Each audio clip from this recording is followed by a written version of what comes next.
오늘 우리에게 주시는 하나님의 말씀은 민수기서 6장 22절에서 27절까지 말씀입니다. 민수기 6장 22절에서 27절까지 말씀, 우리가 다 같이 한 목소리로 같이 함께 읽겠습니다. 22절입니다. 여호와께서 모세에게 말씀하여 이르시되 아론과 그의 아들들에게 말하여 이르기를 너희는 이스라엘 자손을 위하여 이렇게 축복하여 이르되 여호와는 내게 복을 주시고 너를 지키시기를 원하며 여호와는 그의 얼굴을 내게 비추사 은혜 베푸시기를 원하며 여호와는 그 얼굴을 내게로 향하여 드사 평강 주시기를 원하노라 할지니라 하라. 그들은 이같이 내 이름으로 이스라엘 자손에게 축복할지니 내가 그들에게 복을 주리라. 아멘. 네. 오늘 날씨가 맑은 가을이 느껴지는 그런 날씨입니다. 날씨가 화창하고 참 좋습니다. 우리 성도님들 마음에도 날씨처럼 화창한 그런 기쁨이 있기를 바랍니다. 이번 주 중에 성도님들 몇 분이 또 개인적으로 이렇게 개별적으로 따로따로 교회를 이렇게 방문하셨어요. 그래서 주중에 또 오랫동안 못 보던 얼굴들도 뵙기도 하고 그랬는데요. 몇 주 만에 이렇게 뵈니까 너무 반가운 거예요. 네, 너무 좋더라고요. 그리고 또 보니까 다들 예뻐지셨어요. 오랜만에 보니까 예뻐지셨고 그래서 멋있어지셨더라고요. 이 코로나가 이렇게 끝나고 나면은 우리 성도님들이 다 같이 이렇게 모여서 예배 드리게 될 때 그때는 얼마나 반가울까 그런 생각을 하게 됩니다. 그래서 그날이 한편으로 언제 오나 싶기도 하지만 한편으로는 그날이 기대가 되기도 합니다. 코로나가 다 끝나면은 우리 한번 잔치를 한번 해야 되겠어요. 돼지도 한 마리 잡고 해가지고 돼지도 구워 먹고 잔치도 해야 될 것 같아요. 여러분 그날을 우리가 또 기대하면서 또 성도님들 간에도 오랜만에 얼굴 보고 또 목소리 듣고 하니까 참 좋더라고요. 그래서 서로가 서로에게 또 안부도 묻고 그렇게 SNS나 또 전화를 통해서 함께 교제 나누어 주시기를 바랍니다. 지난주에 설교 내용을 간단하게 한번 정리하겠습니다. 우리가 민수기를 이제 지난주에 보기 시작했는데요. 민수기는 다른 제목이 있다라고 그랬습니다. 히브리어 제목이 광야에서라는 제목이라고 말씀드렸어요. 민수기 1장에서 4장은 이스라엘 백성들이 진을 어떻게 짜야 되는지를 가르쳐 주시는 내용입니다. 그리고 각자의 역할을 맡겨서 군사로 조직하는 그런 내용입니다. 이처럼 신약의 성도들도 그리스도의 군사로 부름받았고 또 각자 십자가를 지고 사명을 감당하도록 부름받았다는 것을 말씀하고 있습니다. 그리고 또 한 가지, 이 이스라엘 진을 짤 때 특징이 하나 있는데 그 진 가운데 성막이 있습니다. 성막은 하나님의 임재의 상징입니다. 성막을 통해서 하나님께서 이스라엘 백성 가운데 함께 하시고 계신다는 것을 보여주시는 것입니다. 마찬가지로 오늘날 하나님께서는 성도들 가운데, 교회들 가운데 함께 하고 계신다는 것을 말씀합니다. 우리는 이 가운데 하나님의 성막이 있다는 것을 보아야 됩니다. 그처럼 진의 중심엔 하나님이 있어야 합니다. 그처럼 우리 성도들의 삶의 중심에도 하나님이 계셔야 합니다.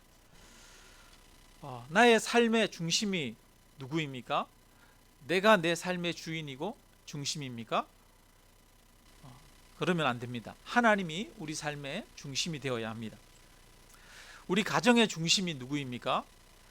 남편입니까? 그러면 안 됩니다. 우리 가정의 중심은 우리 아내지 이런 사람이 있습니까? 그래도 땡입니다. 우리 가정의 중심이 우리 자녀들이지, 그거는 틀린 답입니다. 우리 가정의 중심은 하나님이 되어야 합니다. 그래야 그 가정이 바르게 설 수 있습니다. 교회도 마찬가지입니다. 하나님이 중심이 되어야 합니다. 하나님이 기준이 되어야 합니다. 이것이 이제 지난 주일에 살펴본 내용이고, 수요일과 금요일에는 5장 6장 말씀을 나누었습니다. 5장 2절 3절에 보면 이런 구절이 있습니다. 모든 나병 환자와 유출증이 있는 자와 죽음으로 부정하게 된 자를 다 진영 밖으로 내보내되 남녀를 막론하고 다 진영 밖으로 내보내어 그들이 진영을 더럽히게 하지 말라. 내가 그 진영 가운데 거하느니라. 이렇게 말씀합니다. 하나님이 이스라엘 진 가운데 함께 계시기 때문에 그 진은 청결하고 이스라엘 백성들은 거룩해야 한다는 것을 보여주고 있습니다. 그 내용이 바로 5장 6장입니다. 그래서 5장 첫 부분에는 이 진 전체가 거룩해야 된다는 것을 말씀하고, 그 다음에 중간에는 백성들 간에 서로 관계 속에서 거룩해야 된다는 것을 보입니다. 그래서 서로가 서로에게 사기치거나 경제적인 손실을 끼쳤거나 할 때에 그것들을 보상해주고 또 더해서 5분의 1을 갚아줘야 된다는 내용들을 함으로 얘기를 하는데, 그거는 성도들 간의 금전적인 거래뿐 아니라 여러 가지 관계 속에서 거룩해야 되는 것을 이야기를 하는 겁니다. 그 다음에는 남편이 아내를 의심했을 때 어떻게 해야 되는지를 이야기를 합니다. 이것은 가정 안에서 부부간에 성적으로 순결하고 거룩해야 된다는 것을 보여주는 것입니다. 그리고 이제 6장에 가면 나실인에 대해서 이야기를 합니다. 나실인은 개인적으로 한 개인이 하나님 앞에 어떻게 정결케 되어지고 어떻게 하나님 앞에 헌신되어질 것인가를 이야기를 하고 있습니다. 그래서 5장 6장의 핵심은 하나님을 중심으로 하는 자는 정결하고 거룩해야 한다는 것입니다. 에덴 동산에서 아담과 하와가 범죄한 후에 쫓겨났습니다. 죄는 하나님과 가까이 할 수 없다는 것을 보여줍니다. 마찬가지로 하나님을 중심에 모시고 있는 자들은 죄를 멀리합니다. 하나님의 군대에게는 많은 능력이 필요한 것이 아닙니다. 하나님의 군사들에게는 힘이 필요한 것이 아닙니다. 힘과 능력은 하나님에게 있습니다. 하나님은 하나님의 백성들에게 거룩함을 요구하십니다. 정결함을 요구하십니다. 그럴 때 하나님이 그들에게 함께 하시고 그들의 힘이 되시고 능력이 되어 주십니다. 그것처럼 오늘날 우리 교회들과 그리스도인들이 추구해야 되는 것은 힘과 능력이 아니라, 부흥이 아니라 거룩함과 정결함입니다. 우리 향남 아름다운 교회가 하나님 앞에 기도해야 하고 간구해야 될 것은 교회가 부흥하게 해달라는 것이 아니라 우리가 하나님을 중심으로 더욱 정결해지고 거룩하게 해달라고 하는 기도해야 할 줄로 믿습니다. 우리는 회개와 예수 그리스도의 십자가의 은혜 안에서 날마다 정결케 되어짐으로 하나님의 능력과 함께 하심의 은혜를 누릴 수 있습니다. 그리고 나서 이제 오늘 본문 내용입니다. 오늘 본문은 6장 22절부터 27절인데, 이 부분은 이 구약 시대의 제사장들의 축복 기도입니다. 우리가 오늘날 신약 시대에 한국에서 예배 드리고 나면 예배 마지막에 목사님이 마지막 순서로 하는 게 뭡니까? 축도잖아요. 그 축도할 때 보면은 고린도전서 13장 13절을 가지고 축도를 합니다. 주 예수 그리스도의 은혜와 하나님의 사랑과 성령의 교통하심이 너희 무리와 함께 있을지어다, 이렇게 하면서 거기에 조금 내용을 더 가미해서 그렇게 축도를 합니다. 그런데 구약시대 제사장들도 이런 식으로 축복 기도를 백성들에게 했을까요? 안 했을까요? 했어요. 그 축복 기도가 어디냐 하면 바로 오늘 우리가 읽은 본문의 24절부터 26절까지 말씀입니다. 그래서 성막에서 그리고 성전에서 또는 회당에서 매일 아침마다 제사장들이 외치는 기도였습니다. 그래서 유대인들이라면 가장 많이 듣는 구절이 바로 이 구절입니다. 기원전 650년경에서 약 700년경 사이에 만들어진 것으로 추정되는 은으로 된 두루마리가 있습니다. 근데 그 은으로 된 두루마리에 마귀에 써 있는 그 성경 구절이 바로 이 제사장의 축복기도, 신명기 6장 22절에서 27절 말씀입니다.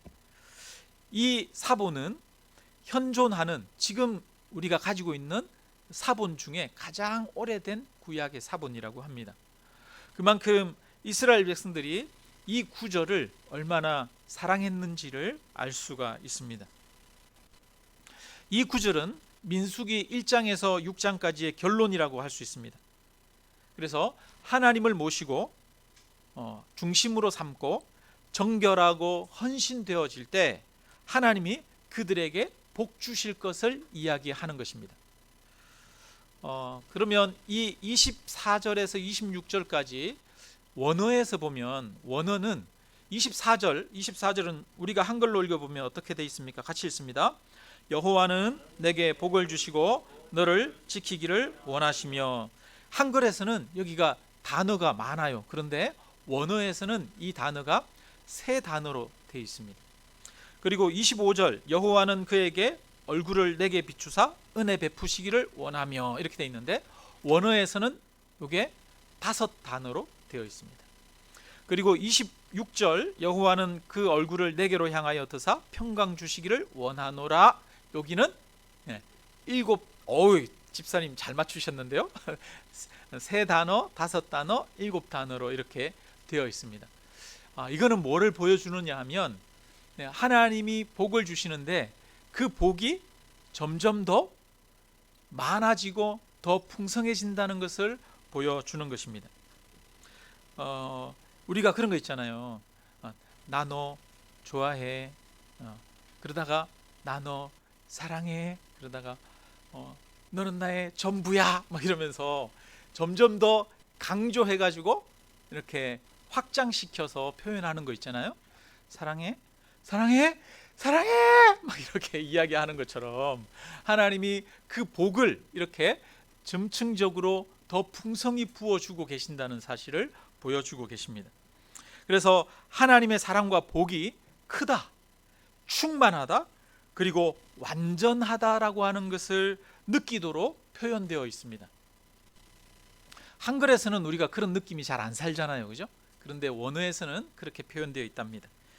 그리고 여기에 나오는 동사들을 보면 하나님이 지키시고 또 얼굴을 비추시고 얼굴을 들고 이렇게 나오는 이 동사들이 미완료형으로 쓰여져 있다는 겁니다. 미완료형이라는 말은 아직도 진행되고 있다는 말입니다. 끝이 났다는 말이 아니라는 겁니다. 완료형은 끝났다는 거예요.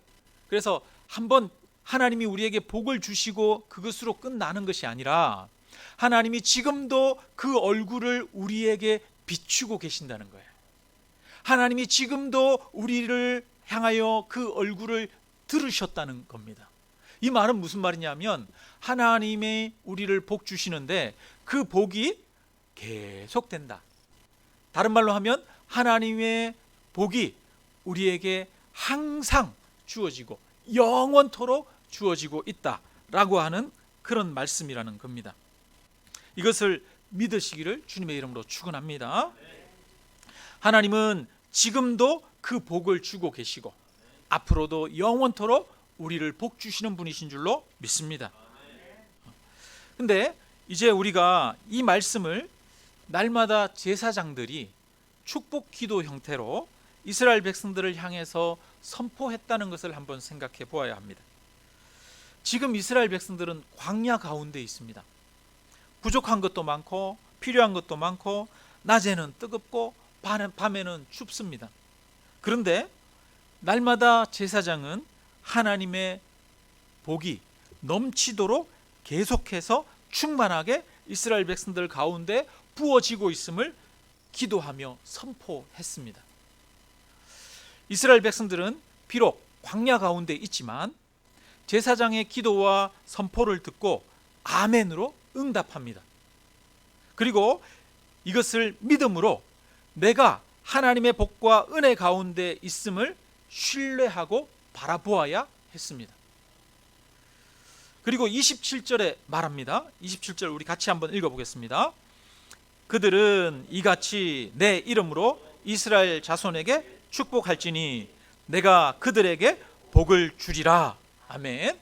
이렇게 축복하고 또 그것을 믿고 화답할 때 하나님이 이스라엘 백성들 가운데 실제로 복을 주시겠다라고 약속하셨습니다. 여러분, 이것을 우리의 상황 가운데 적용해 봅시다. 혹시 코로나 위기 가운데 하루하루 버티는 것이 너무 힘들고 어렵진 않습니까? 아니면 다른 삶의 문제로 힘겨워하고 있지는 않습니까? 그래서 하나님이 나를 외면하시는 것처럼 느껴지고 하나님의 복이 내게 임하지 않는 것처럼 느끼면서 근근히 겨우 버텨가고 있지는 않습니까?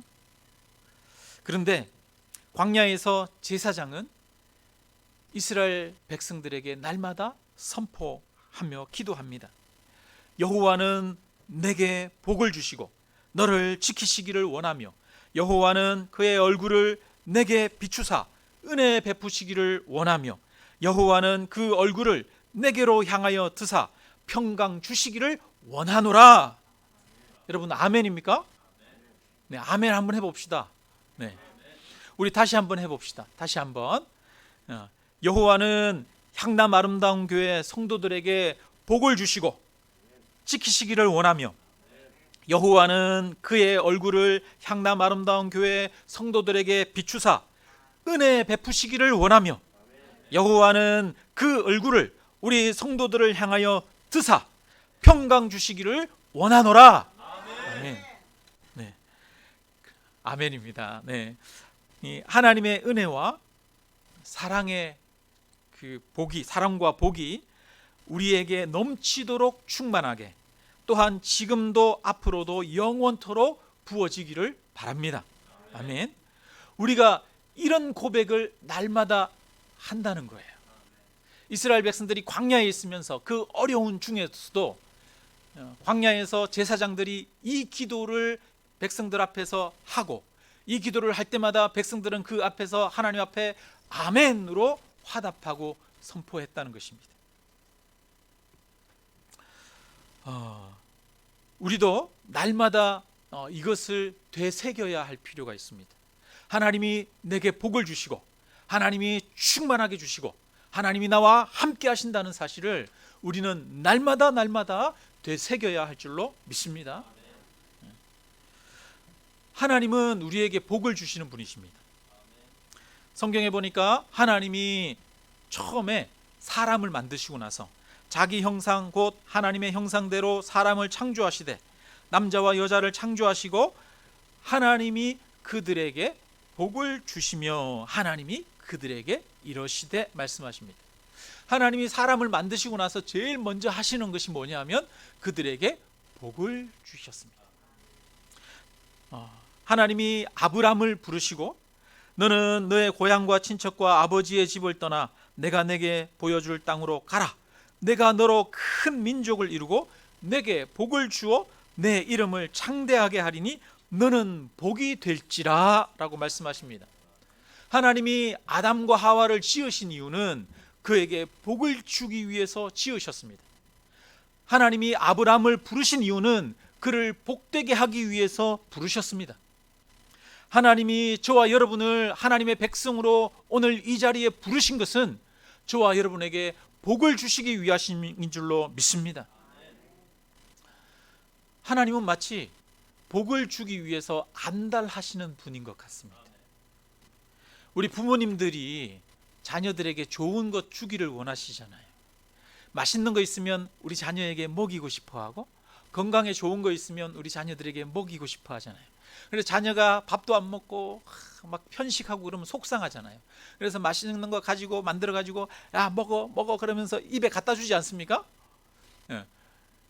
그것처럼 하나님도 저와 여러분에게 복을 주기 위해서 부모가 자녀에게 좋은 것 주기 위해서 안달하는 것처럼 하나님도 저와 여러분에게 복을 주기를 원하시는 분이십니다.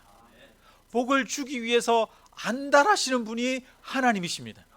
이것을 믿으시기를 바랍니다. 그래서 하나님은 그 복주기 원하시는 분이 저와 여러분을 부르셨습니다.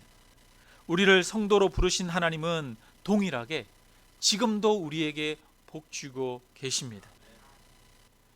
우리는 그 하나님 아버지의 복을 받아 누리는 자입니다. 우리가 비록 광야 같은 인생길을 지날지라도 하나님의 복이 내게 부족함 없이 충만하게 완전히 부어지기를 기도하고 또한 믿어야 합니다.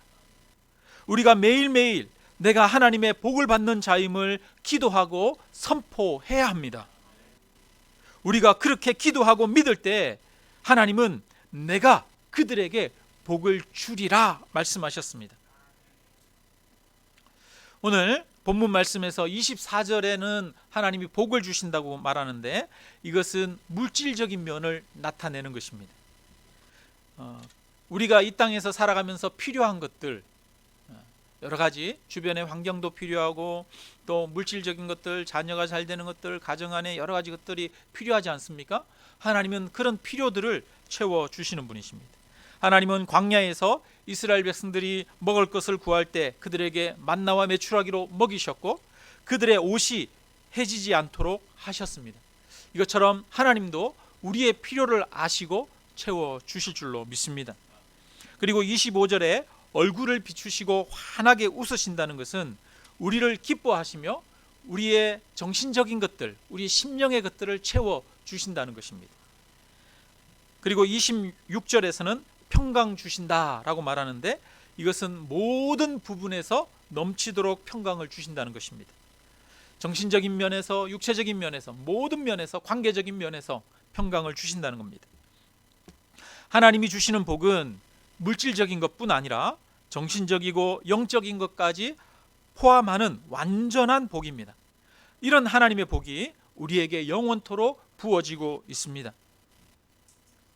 얼마 전에 교회 옆에서 제가 그냥 책 읽다가 나와서 교회 옆에 그 빈 공터에 풀들이 이렇게 자라고 있는데 그 풀밭 사이를 왔다 갔다 하면서 산책을 하다가 핸드폰을 들고 이렇게 풀을 사진을 딱 찍어서 이 풀 이름은 뭔고 하고 이렇게 하나하나 몇 가지 검색을 이렇게 해봤어요. 이렇게 검색을 하다가 예전에 우리 장로님이 저거는 빗자루 만드는 나무라고 비술이라고 하는 나무라고 그렇게 얘기해 주셔서 그것도 이렇게 검색을 이렇게 딱 해봤더니 그 다른 이름이 비수리가 다른 이름이 뭐냐면 뭘까요? 야관문이더라고요. 야관문. 혹시 여러분 TV나 이런 거 보시다가 야관문이 몸에 좋다, 약초다 이런 얘기 들어보신 적 있습니까?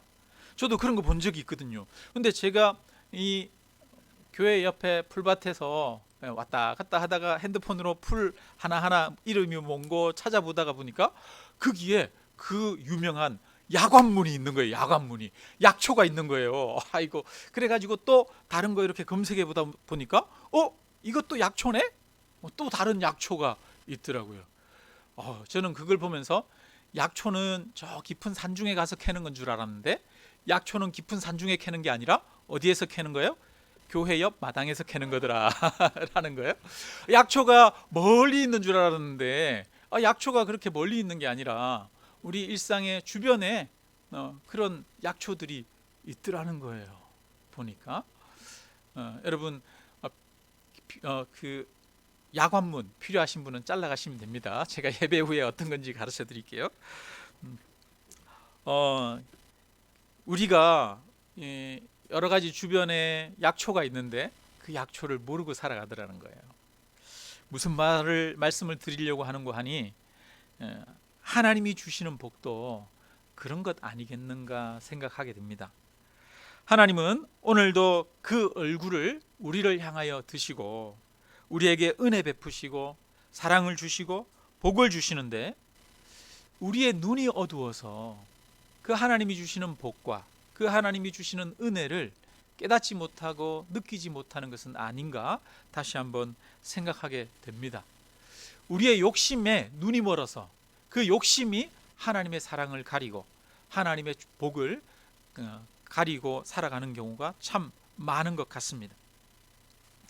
하나님이 복을 주시는 것을 깨닫지 못하고 믿지 못한 이스라엘 백성들은 광야에서 끊임없이 다시 애굽으로 돌아가려고 합니다.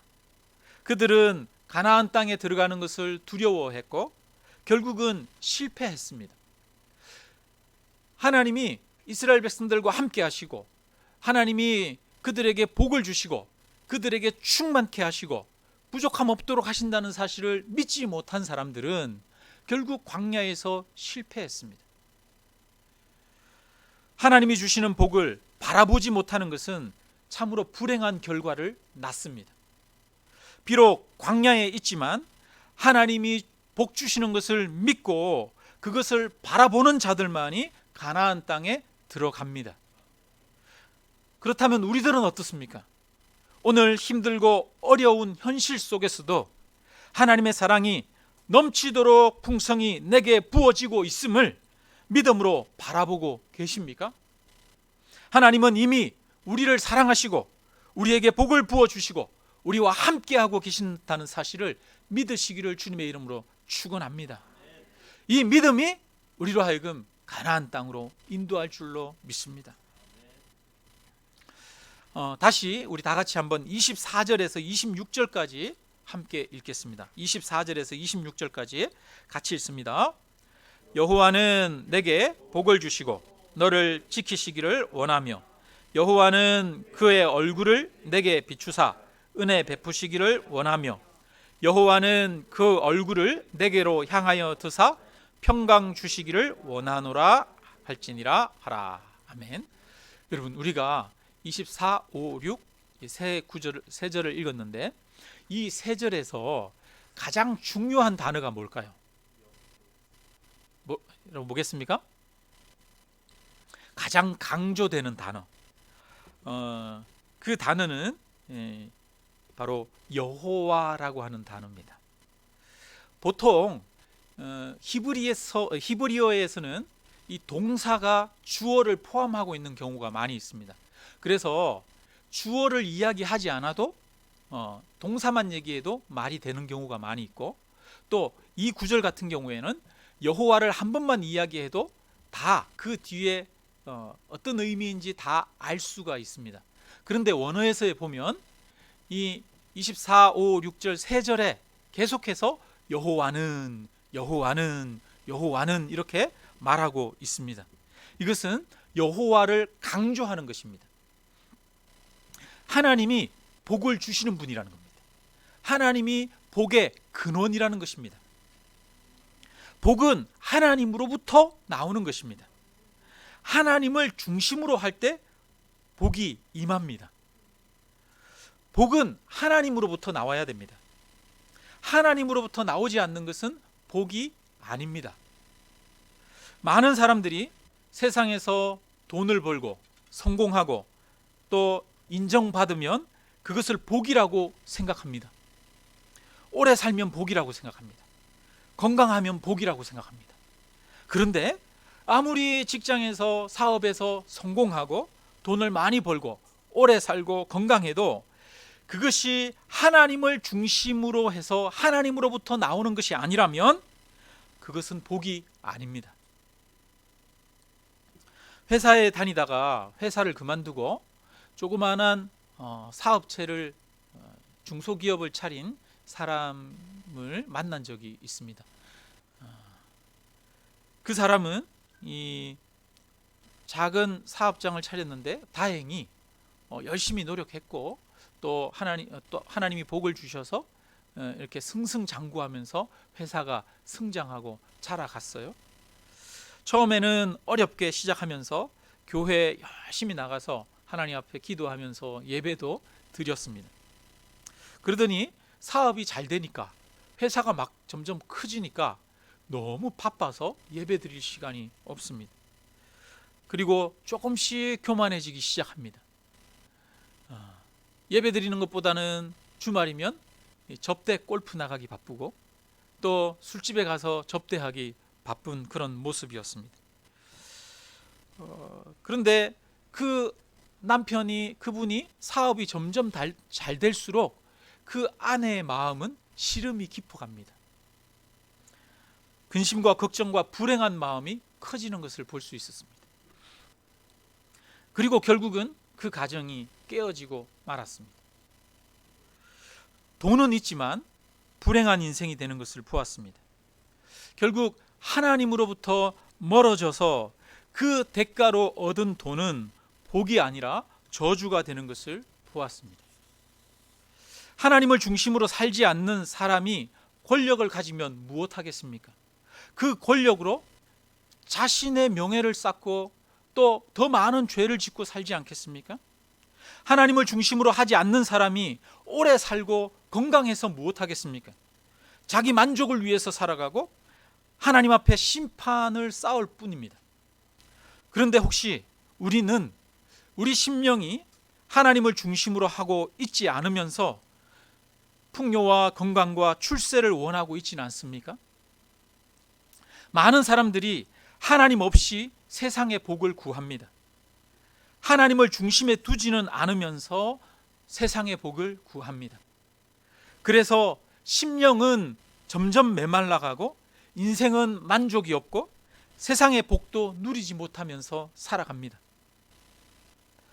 세상의 복을 구하는 것이 먼저가 아닙니다. 물질을 구하는 것이 먼저가 아닙니다. 내 마음의 평안과 내 마음의 만족과 기쁨을 구하는 것이 먼저가 아닙니다. 다른 사람과의 관계의 회복을 구하는 것이 먼저가 아닙니다. 하나님을 중심으로 하는 것이 먼저입니다. 내 마음에 하나님이 중심이 되어야 합니다. 철저하게 내가 하나님 앞에 서야 합니다. 하나님을 중심으로 하는 자에게 하나님의 복이 주어지기 때문입니다. 우리가 하나님을 중심으로 할 때에 제사장들이 기도한 그 기도가 우리에게 복으로 주어질 줄로 믿습니다. 말씀을 맺습니다. 하나님은 저와 여러분에게 복 주시기를 기뻐하십니다. 아까 제가 말씀드렸죠? 하나님은 복 주기를 위해서 우리에게 안달하시는 분이십니다. 아담을 지으시고 복을 주십니다. 부모님이 자녀들에게 좋은 거 먹이고 싶어서 맛있는 거 들고 쫓아다니면서 애기들한테 이것 좀 먹어, 이것 좀 먹어 하는 것처럼 하나님도 우리에게 복을 주고 싶어 하십니다. 더 완전하고 충만한 복을 주기 원하십니다. 지금부터 영원토록 누리는 복을 주기 원하십니다. 물질뿐만 아니라 정신적인 것, 영적인 것까지 주기를 원하십니다. 그리고 이것을 줄 수 있는 분이 하나님이십니다. 그런데 이 복은 하나님을 중심으로 하는 자가 받는 것입니다. 복은 여호와께로부터 나옵니다. 세상으로부터 나오는 것이 아닙니다. 세상으로부터 나오는 것은 복이 아니라 저주입니다. 내 힘과 내 노력으로 나오는 것은 복이 아닙니다. 하나님 없이 누리는 것은, 세상의 것들은 참 복이 되지 못합니다. 복은 여호와를 중심으로 할 때 하나님이 주시는 것입니다. 바라기는 저와 여러분이, 우리가 하나님을 중심으로 살아감으로 하나님이 주시는 그 복을 누리는 향남 아름다운 교회 식구들이 되기를 주님의 이름으로 축원합니다. 우리 함께 찬양 드리고